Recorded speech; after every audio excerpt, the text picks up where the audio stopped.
રજૂઆત ભવિષ્ય દર્શન કાર્યક્રમમાં આપ સૌનું સ્વાગત છે. દર્શક મિત્રો, ભવિષ્ય દર્શન કાર્યક્રમમાં આજના દિનનો મહિમા અમે આપને જણાવવાના છીએ. આજે શું કરવાનું છે, શું નથી કરવાનું, કયો મંત્ર જપવાનો છે, કયું દાન આપવાનું છે, સાથોસાથ 12 રાશિઓનું રાશિ ભવિષ્ય અને ખાસ તો પંચાંગ તો અમે આપને જણાવીશું.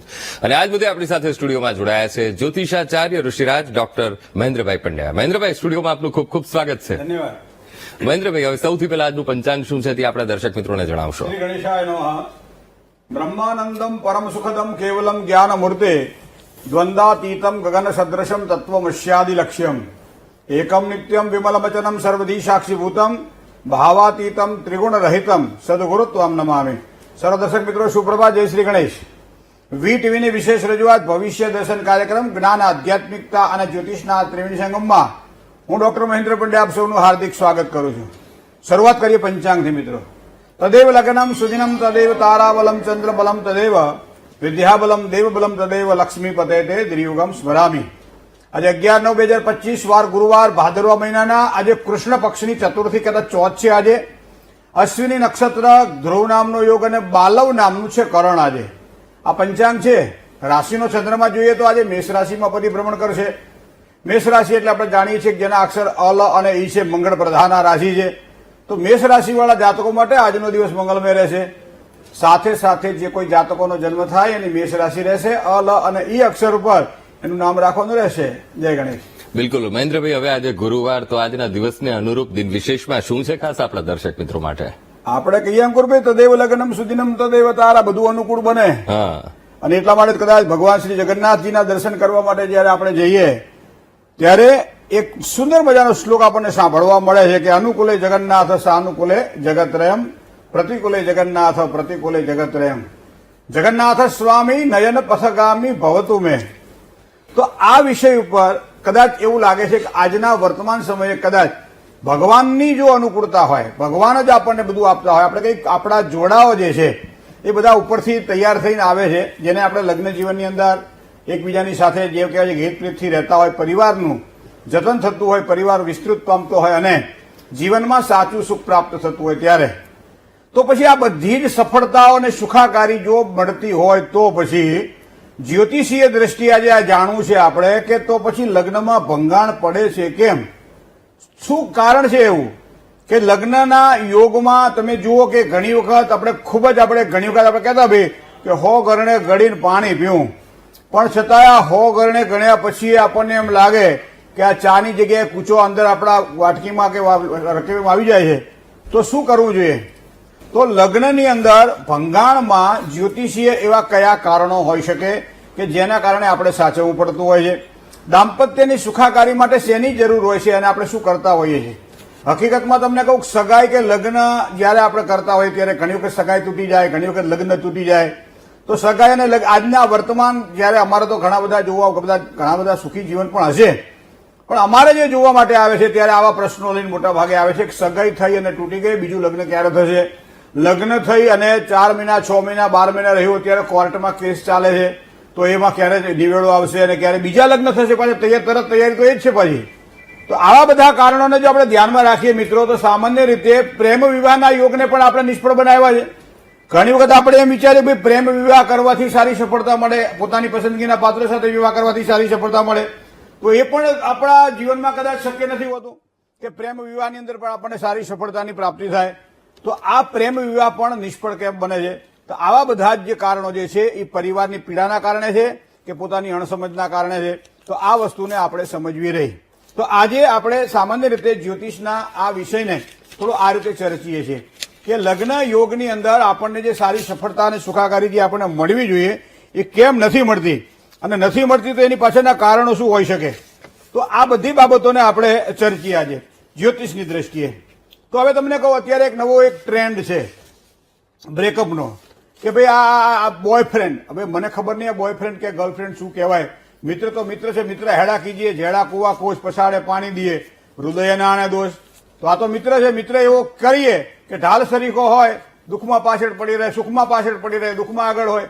તો હવે અહીંયા જે આપણે આ મિત્રતાની વાત છે, કદાચ આ મિત્રતાની નહીં હોય, નહીં તો આ વસ્તુ બને નહીં કોઈ દાડો. તો તમે વિચાર કરો કે આ બધી વસ્તુઓ બને છે ક્યારે? તો પહેલા તો આ પછી શું થયું કે બ્રેકઅપ આવ્યું. બ્રેકઅપ એટલે હવે સામાન્ય રીતે ગાડીને બ્રેક મારે ને ગાડી રોકાઈ જાય સ્વાભાવિક છે, પણ દાંપત્ય જીવનમાં, લગ્ન જીવનમાં અથવા તો પ્રેમ સંબંધોની અંદર બ્રેકઅપ આવવાનું કારણ શું આવી શકે? બીજી વાત તમને કહું, ઘણી વખત આપણા જીવનની અંદર દરેક રીતે સારા પ્રયત્ન કરતા હોવા છતાંય સફળતા નથી મળતી હોતી, અને એની પાછળના ઘણા બધા કારણો હોઈ શકે છે. એમાંનું એક કારણ જે છે છૂટાછેડાનું, તો એ વસ્તુ આપણે વિચારવી રહી કે છૂટાછેડાના મૂળ કારણો કયા. તો એમાં ઘણી વખત આપણા ગ્રહો આપણને અનુકૂળતા, આપણને પ્રતિકૂળતા કરી આપતા હોય છે, અને એ અનુકૂળતા અને પ્રતિકૂળતાની વાત જો આપણે કરવા જઈએ તો ઘણી વખત આપણને એવું લાગ્યા કરે કે ભાઈ આપણે ક્યાંક ખોટા છીએ, પાત્રની પસંદગી આપણાથી સારી નથી થઈ ગઈ, અથવા તો ક્યાંક ને ક્યાંક તકલીફ ઊભી થઈ રહી છે. હવે ઘણા બધા પ્રશ્નો આપણને અહીંયા પણ આ જોવા મળે છે કે ભાઈ આ શેના કારણે આ બધું થતું હશે.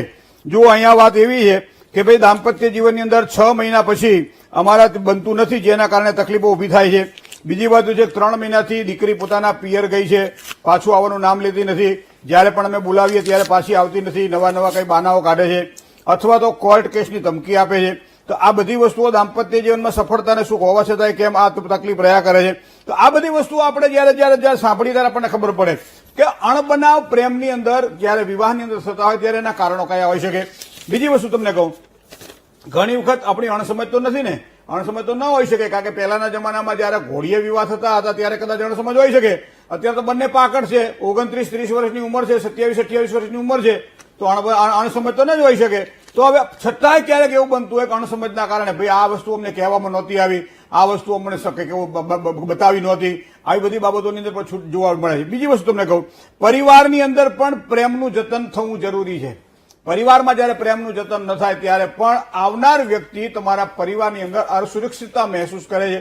તો એના કારણો પણ અહીંયા કુંડલીના આધારે જોઈ શકાય છે. આવનાર વ્યક્તિ તો બિલકુલ એમ જેને કે પ્રેમથી જ આવે છે, પણ છતાંય પરિવારજનોની સાથે જે હળવા મળવાની જે વાત આવતી હોય, પરિવારજનોની સાથે પ્રેમ સંબંધોની વાત આવતી હોય, ત્યારે પતિ કે પત્ની સિવાય પણ જે પરિવારના અન્ય વ્યક્તિઓ છે એના જયારે સહકાર મળે અથવા ના મળે એવા સમયે પણ દાંપત્ય જીવનમાં ભંગાણના કારણો શું હોઈ શકે છે, આ વસ્તુ પણ જ્યોતિષના આધારે આપણે જાણી શકીએ છીએ.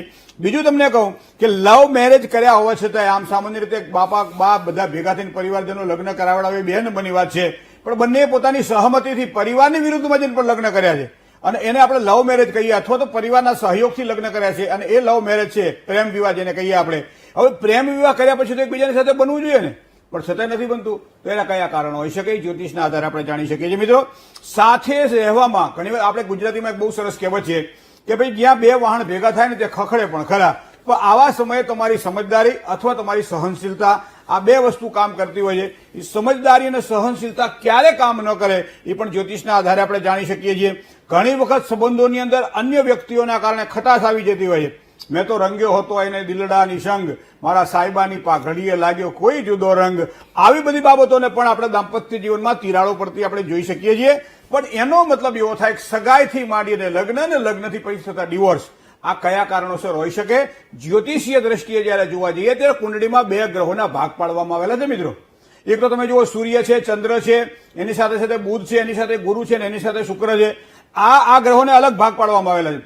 સાથે સાથે મંગળની વાત આવે, શનિની વાત આવે, કે રાહુ અને કેતુની વાત આવે, આને અલગ ભાગ પાડવામાં આવેલા છે. હવે તમે જોજો સૂર્યની વાત આવે ત્યારે આત્મવિશ્વાસ આવે છે. વ્યક્તિ આત્મવિશ્વાસ દ્વારા દાંપત્ય જીવનની સફળતાને પ્રાપ્ત કરતો હોય છે. ચંદ્ર એટલે મનની શીતળતા આવે છે. માણસ થોડું ઘણું સહન કરીને પણ મનને મનાવી કે ભાઈ આ જે ભગવાને આપ્યું છે એ આપણા માટે સારું જ હશે, અને એ જ આપણા માટે ખાસ નિર્માણ થયેલું છે, તો આપણે એને સુખેવા દુખેવા આપણે એને પૂરું કરીએ, તો એ ચંદ્ર દ્વારા જાણી શકાય છે. સાથે સાથે વાણી દ્વારા ઘણી વખત બોલવામાં બગડે. તમે જો, અમે ઘણું બધું એવું જોયું છે કે બીજા કોઈ જ કારણ ન હોય છે કે બોલવામાં બગડે એકબીજાની સાથે, અને મને સહકાર નથી આપતા, મને સપોર્ટ નથી કરતા, મને મારું ધ્યાન નથી રાખતા, મને ટાઈમ નથી આપતા. આવા ઘણા બધા પ્રશ્નો આપણને જોવા મળે છે. તો લગ્ન જીવનની અંદર આવા સમયે કુંડળીમાં બુધને અમે જોતા હોઈએ છીએ, ત્યાંની કુંડળીમાં બુધ પાવર છે કે નહીં. સાથે સાથે શ્રેષ્ઠતા, મતલબ પોતે જે કહેવાય કે બધામાંથી રસ્તો કાઢી લે, તો એના માટે ગુરુને જોતો. પણ છૂટાછેડાની વાત જયારે આવતી હોય ત્યારે શનિને કે રાહુને કે કેતુને, આ ગ્રહોને ખાસ ધ્યાનમાં રાખવા પડે છે. ગોચરની અંદર પણ જયારે આવા ખરાબ ગ્રહો આવતા હોય, ઘણી બધી વસ્તુઓ મિત્રો છે સમજાવવા બેસીએ તો ઘણો બધો ટાઈમ લાગે, કારણ કે લગ્ન કરવામાં જેટલો ટાઈમ લાગે ને એટલો કુંડળી જોવામાં ટાઈમ લાગે.